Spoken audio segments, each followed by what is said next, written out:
સાબરકાંઠા જિલ્લાના હિંમતનગર ગ્રામ્ય પોલીસ સ્ટેશનમાં 9 તારીખના રાતના 10 વાગ્યા આસપાસ 3 માસની બાળકીના અપહરણનો બનાવ બનેલો.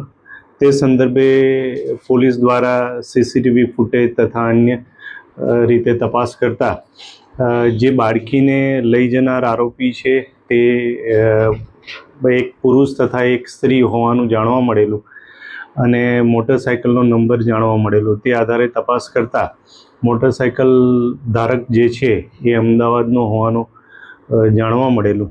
તે આધારે એલસીબીની ટીમે તપાસ કરેલી અને શાહરૂખ મિયા મલિક તથા તેની પત્ની શબાના મલિક એ બંનેની બાળકી બાબતે પૂછપરછ કરતા બાળકી પોતાની નહીં હોવાની અને જે આ બનાવ બનેલો તે બાળકીને એ લોકો લઈ ગયા હતા આરટીઓ સર્કલ પાસેથી.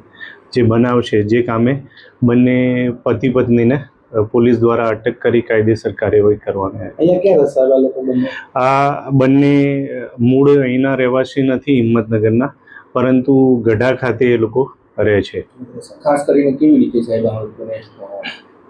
પકડવામાં આવે કોઈ મળે કે કેવી રીતે?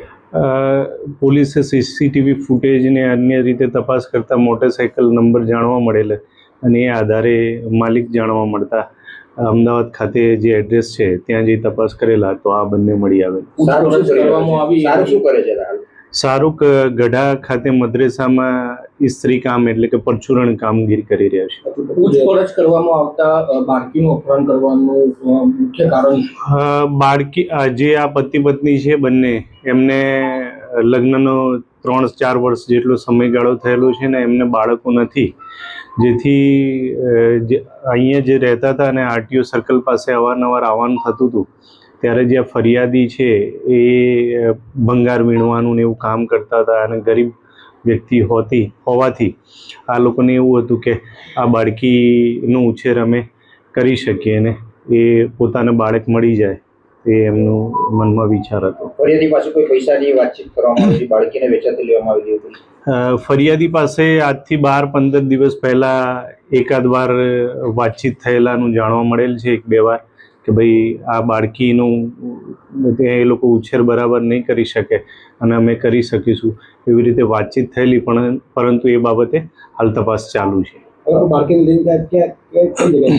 બાળકીને લઈને આ લોકો અમદાવાદ ખાતે જ ગયેલા. બાળકીને શાના માટે લઈ જવાના હતા? બાળકી પોતાના બાળકો ન હતા એટલા માટે જ રાખવા માટે જ લઈ ગયેલા.